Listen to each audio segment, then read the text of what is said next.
Hey everybody, hope you're having a great day. I am finally back to review Hulu's Castle Rock. I am going to be reviewing episode 5, which was titled Harvest.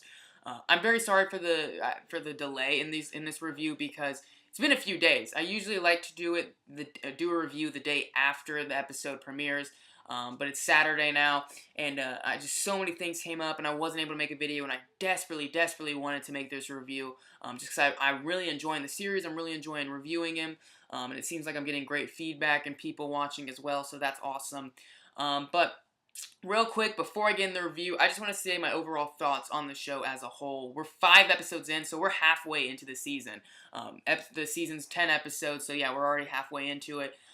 Like I said, very much enjoying the show. It's very good. I really like the actors. I like the writing. But I will say I am kind of disappointed with how certain characters are. Bill Skarsgård, I freaking loved as as Pennywise in the movie It, and I've seen him in Hemlock Grove, and I think he's a great actor. I am very disappointed with what they're doing with him. I really want to get more into him. He only says a few lines, if anything, is every episode. I think some episodes he doesn't even talk. That's been really disappointing. I really want him to start interacting with more characters and such.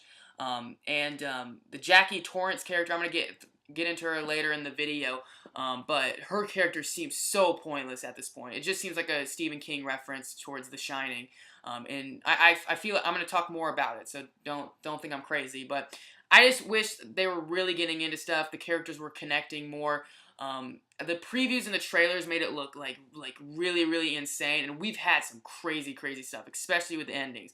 I don't want to keep it all negative, so the pros for this show, the endings for each episode, I think are always good. So that's always something great. But I want us to get more into it. Are you guys feeling that way, or are you loving the show, or are you hating it? Just let me know what's your thoughts as well. I just love to hear other people's thoughts. But my brother and I, so far, we're kind of like, oh man, I really wish they would start getting into it. I'm not complaining that's slow or anything. With a Stephen King type show, you're going to have to deal with a lot of slowness and a lot of unanswered questions, and I'm perfectly okay with that. But I just feel like some of the characters aren't really doing much, and it's just like they go back and forth so much, and if some of the characters aren't doing anything, it's kind of it's sad. I want to see more from these guys. So enough talking about that. Let's get right into the review for the episode 5 called Harvest. Got my notes ready to go. Let's get right into it. So, to start off the episode, we get 2016. It's a little flashback. So Henry is basically getting like a CAT scan, getting like brain testing and memory testing. He's told 5 words that he has to reply back to the person, the doctor. He can reply back in any order, and he ends on the word family. And a few scenes later, Bill Skarsgård's character, the kid, the prisoner, when he gets out, he has kind of the same exact test, and he is told these 5 words. He has to answer them back in any order. And the only word I believe that was the exact same was family. And Henry and the kid both ended on that. So when they said their 5 words, the 5th word was family. So that was the only connection I think I saw between their two things. So Henry has been hearing these like piercing sounds in his ears. My brother and I thought this was kind of silly and bad writing, or maybe you guys have caught something that maybe we just didn't. Episode 4, when the crazy ending, when Dennis goes on his shooting spree and they throw that flash grenade in, and it makes the hearing sound come back. I guess it like triggered it for Henry. So that's what the 5th episode's talking about. He's got this piercing sound that he hears now. They did not address that in any of the previous 4 episodes. So I thought that was kind of silly. Like, you're just he just happens to hear these sounds all of a sudden now, 5th episode in, with nothing at all in the 4 episodes that said he had any type of hearing sounds. So I thought that was kind of weird, and I thought, like, why would they not address that before? It just seems like they were like, hey, this would be a great idea in the 5th episode. We can just do this. But I don't know. If you guys caught something, please let me know. Because I know he sees stuff and he hears stuff. Maybe that's weird, like with his dad in the forest as a kid. But as an adult, we haven't seen any type of supernatural like thing with him. He just has flashbacks or whatever. But I don't know. That's just me. The kid, they have to let him out of prison because now that it is in the public that Shawshank Prison is holding this guy and he has done nothing wrong. He was just locked up in a cage. He's released. So the kid is finally out, and we're happy about that. We see another flashback with the old warden talking to the kid when he is locked up in that small little cage. He's basically old warden, going on that spiel about how he's the devil, how he had to catch him, how God told him to do this. And he says, the first night when I captured you, you told me that crazy story. Do you remember that? And they cut the scene after that. So I really want to hear this crazy story. I really want to see the old warden and the kid's relationship a lot more, mostly because I want to hear Bill Skarsgård's character talk a lot more. I'm kind of not tired of it, but I'm frustrated that he only says a few things. I want to hear more from his character and more character development with him. But next, because Henry kind of sees the kid, the prisoner, as his burden. He has Molly. Molly has her built her building that she can rent or whatever for her business, and she gets a room settled for the kid, and he stays there. So he's staying there. It's kind of like a prison, pretty much. It's kind of very creepy upstairs in this building. But at night, Bill Skarsgård, his character, he wanders off. He escapes the building. Not escapes. He leaves the building, and he's just walking the streets, and we hear Shirley Temple, Animal Crackers in My Soup, that song, I believe, coming from a house, and that kind of draws him to the house, and he's walking up to the house. It's pitch black, it's nighttime, it's creepy, and he enters the house, because it's a birthday party. Why the door was unlocked, I'll never know, but it's basically a husband and wife, their son who's having a birthday party. The birthday party's for, like a 10-year-old, and a baby. I don't remember if the baby was a boy or a girl. But he enters and he kind of watches them from a distance. They don't see him. They're cutting the cake. It's a very happy, fun moment. It's great. Family having a birthday party. We're celebrating, and he's just sitting there watching them. They don't see him, and it just shows his face. You only hear the background sounds of the birthday party now. And we start to hear the husband kind of freaking out. He's getting mad, basically telling the mom, you're always making this about your effing self, dropping F-bombs, yelling at her. The wife is yelling at him, saying, blah, blah, blah, you're a horrible person. We hear screaming. We hear the baby crying. Bill Skarsgård's character ends up going upstairs, and he sits on their roof, and we hear screaming and like blood murder screams and smashing stuff and fighting, and there's the birthday cake cutting knife, so we feel like that had something to go into play. So what the fudge, he didn't touch anyone. So at this point we just think of, if someone touches Bill Skarsgård's character, he's gonna do something bad to them, but he was just looking at them. So obviously evil is, we don't know if he's making this happen on purpose, or he's just maybe cursed where anywhere he goes, like, evil and darkness follows him. I don't know, but it was a creepy and really good scene. Like, I was like, this is probably my favorite scene of the show so far, just because how, like, crazy it was. But so, yeah, it was really creepy. So the next scene, we see Jackie Torrance, who's done absolutely nothing since in this show. I'm very disappointed with her. I feel like she has something super major towards the end of the show, because I don't think they would just have her character just to have a Shining reference. But she goes up into the building Molly has Bill Skarsgård's character staying at.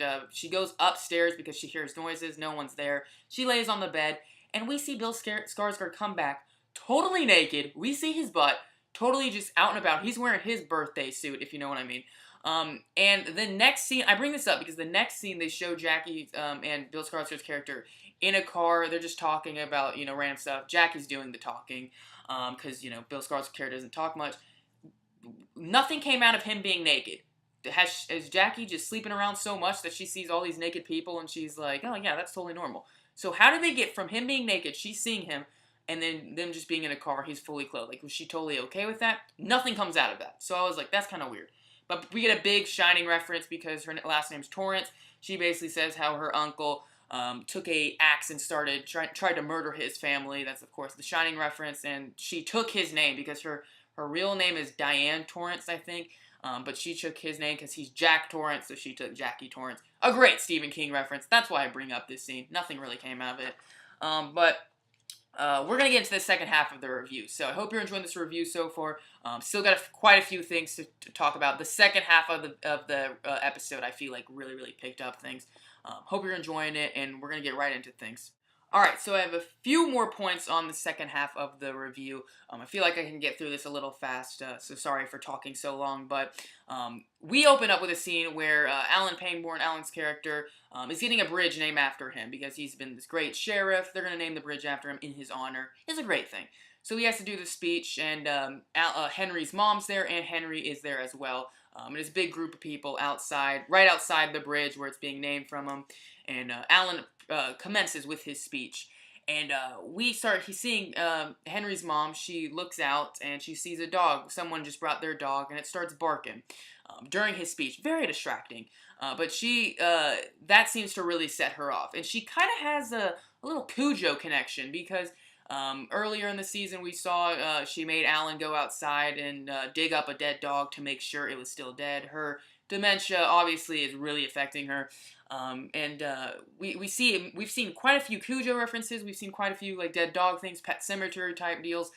So obviously something in Henry's mom's past with a dog has to be really setting her off. It really must have really hurt her in a personal and mental way.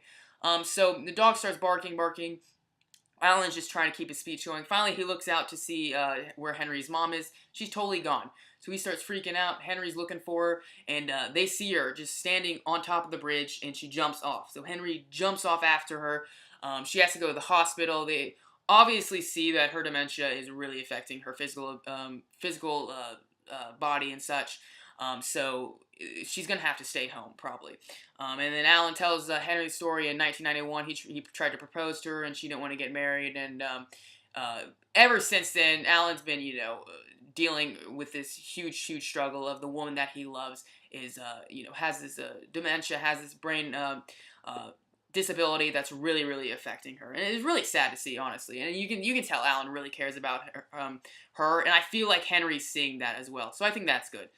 My brother hates the Alan character, but I like Alan. I think he can be kind of a douchebag, but he cares about the woman he loves, and that's all that matters, I think. So next, the kid climbs up on the top of the building, on top of Molly's building.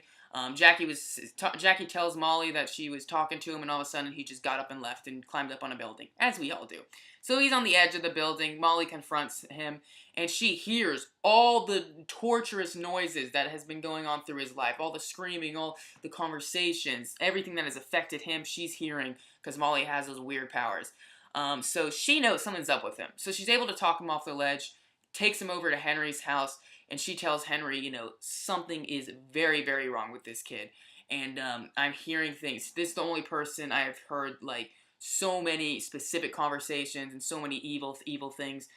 So Henry, I think, doesn't really believe her. He doesn't really understand her powers, but he tries to, trust her and tries to know what she's talking about. But I feel like he thinks she's crazy. So basically, since Henry's mom jumped off that bridge, he set up cameras all in the house to basically, check on her, make sure she's okay, especially when he's going to go back to Texas. And we see he takes the kid to, this backyard little shelter, a little shack thing that his dad had worked on. So basically to stay there to spend the night. And Henry leaves, the kid's walking around. And Alan, he's getting drunk at the bridge. He's ripping off the bridge's plaque. He's just so pissed off at the world. And he's just so frustrated, that Henry's mom is in such bad shape. And he has the app to see the video cameras in the house. So he sees a security alert message. So he takes on the camera and he sees that the kid is there. And oh boy, we're going to get into a lot of things in this last few minutes of the episode, because the kid ends up wandering off into the woods, as we all do, and Alan finds him, and he starts telling the story of what kind of really happened. So we remember earlier in the season, Alan told a story of stopping the warden when he was sheriff. The warden went speeding off into the night. He told the warden that he had finally found the devil in Castle Rock, and he had captured him, and now he can set Castle Rock free. He's protecting it. So we actually see that scene happen, but it's a little different than Alan described it first off. He actually opens the trunk of the warden's car, and he sees the kid. We don't see the kid physically, but he sees it, and he says, which I think's really strange, because why would the sheriff of the town see the warden has a person, a kid, in his trunk, and he lets him drive off? I thought that was really strange. Are we supposed to, is it because it's such an evil spirit that he was so caught up in it, he had to let the warden go, he understood on a subconscious level? I don't know. But I thought that was kind of weird that the sheriff would see a kid in the trunk of a car. And when he's in the forest telling the kid this, he says, how frustrated it is that the kid has not aged a day. That was 1991. It's now 2018. The kid looks the exact same. And he's pissed off because The woman that he loves is in such bad mental shape. Why does she get to suffer and he looks perfectly fine? He's in perfect health. He's, hasn't aged a day. It's just so frustrating. And he asks the kid, "Are you the devil?" The kid says no, and Alan points a gun at him, and he looks like he's about to shoot him. And finally, the kid says, "I can help her." So we're getting some Green Mile vibes because looks like he's gonna be able to help. Maybe her dementia, maybe fix her and cure her. That'd be really cool. Which is kind of like in the Green Mile, of course. And the scene ends with the kids basically saying, or not basically, he says to him, "You have no idea what's happening here, do you?" And that's how the episode ends. It was an awesome ending. That really had me like in suspense, and I didn't know what was about to happen. So very, very good ending. This show has really, really good ending, so that's a big positive. I just wish Bill Skarsgård talked more. I wish we got more into his character. I wish we got into Henry's mom's character, honestly. I love Henry, though, and I really like him. And the two characters I think are kind of boring, Molly and Jackie Torrance. I just feel like they just add really nothing. And I like Dennis. I freaking love Dennis, and I'm so sad that he's dead. But the episode ended on a crazy note. I feel like it's gonna connect. It's gonna look a lot like Green Mile if he really is gonna help her. So we'll see. We'll see what happens. So thank you so much for watching the review. I hope you enjoyed it. Let me know your thoughts all down below in the comments section. I'd love to hear them. Sorry for talking so long, but maybe that helps just because this review is so late. It's good that I talked about a lot of things. So thank you so much for watching, guys. I hope you enjoyed it, and as always, have a great day.